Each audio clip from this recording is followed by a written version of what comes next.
Good afternoon. My thematic final, and my theme is growing.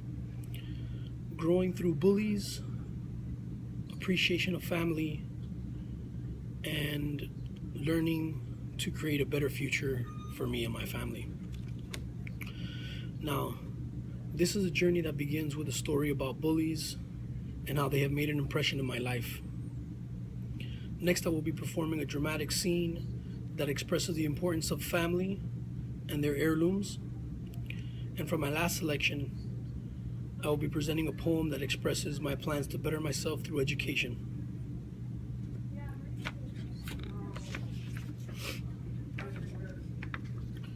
Children's literature. Super Cow 2, The Bully. It was a young boy. He was being bullied by some older kids. The children were being very mean to him. Quick as a flash, Super Cow was there. The biggest bully was so surprised, he lost his balance. He fell on his bum. Super Cow hung the big bully by his shirt collar to a tree to give him a timeout, asking him to think about what he had done wrong. After a short time, the big bully realized his mistakes, and he said sorry. All the kids now realized how wrong they had been. They felt very ashamed of what they had done. Seeing the boy so upset, one girl went to comfort him, gave him a big hug, cuddle.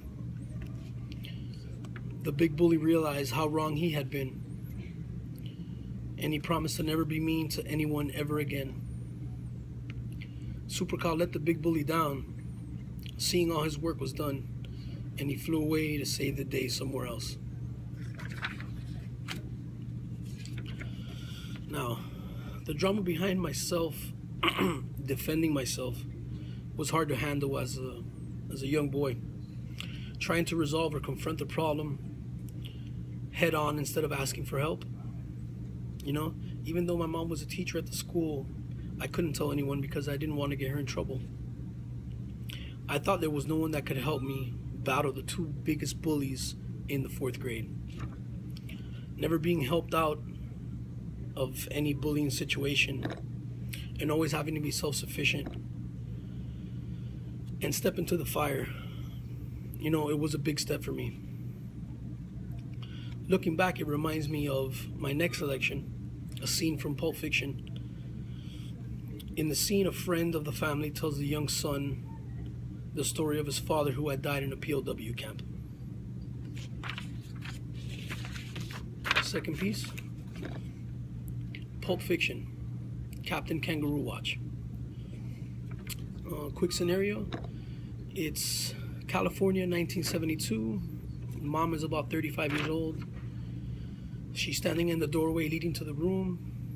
Next to her is the man dressed in a uniform of an American Air Force officer. It's the perspective of a 5-year-old boy. Butch, do you remember when I told you your dad died in a POW camp? Uh-huh. Well, here's Captain Coons. He was in the POW camp with your dad. Captain Coons steps inside, bends down on one knee to bring him eye to eye level with the boy. I was a good friend of your daddy's. We were in that Hanoi pit of hell for 5 years together.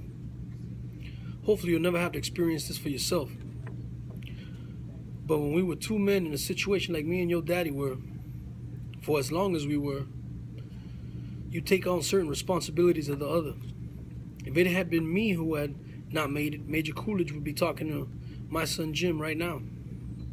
But the way it worked out is, I'm talking to you, Butch. I got something for you. Captain pulls out a gold wristwatch out of his pocket. This watch I got here was first purchased by your great-granddaddy. It was bought during the First World War in a little general store in Knoxville, Tennessee. It was bought by Private Doughboy Ernie Coolidge the day he set sail for Paris. It was your great-granddaddy's war watch, made by the first company to ever make wristwatches. You see, up until then, people just carried pocket watches. Your great granddaddy wore that watch every day he was in the war. Then when he had done his duty, he went home to your great grandmother, took off his wristwatch, and put it in an old coffee can.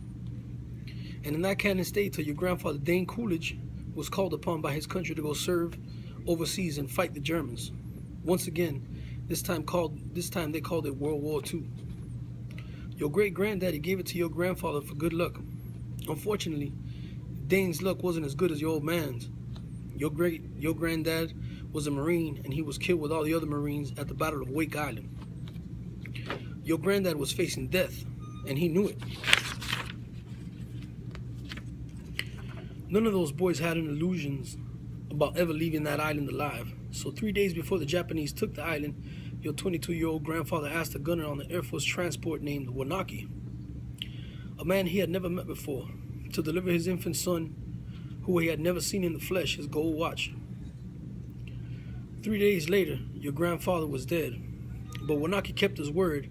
After the war was over, he paid a visit to your grandmother, delivering to your infant father his dad's gold watch. This watch was on your daddy's wrist until the day he was shot down over Hanoi. He was captured and put in a Vietnamese prison camp. Now he knew if the Gooks ever saw that watch, it'd be confiscated. The way your daddy looked at it, that watch was your birthright, and he'd be damned if any slopeheads were going to put their greasy yellow hands on his boy's birthright. So he hid it in the one place he knew he could hide something: his ass. 5 long years he wore this watch up his ass. Then when he died of dysentery, he gave me the watch. I hid this uncomfortable hunk of metal up my ass for 2 years. Then 7 years, I was finally sent home to my family. And now, little man, I give the watch to you.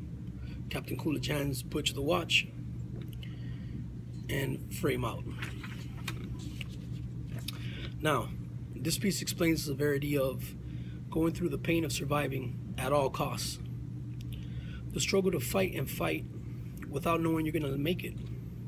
Escaping the communist takeover in Cuba is how this scene made me feel. Leaving behind family and friends who were programmed to believe that they were going to live a better life. Then realizing it was all worth the fight for freedom, because now your family is free and they can make the best out of every option that the United States can provide for them. Finally, I'm going to perform a piece I wrote titled "The Growing Through Knowledge." This shows that through all the crap, as long as you keep moving, there's something brighter waiting.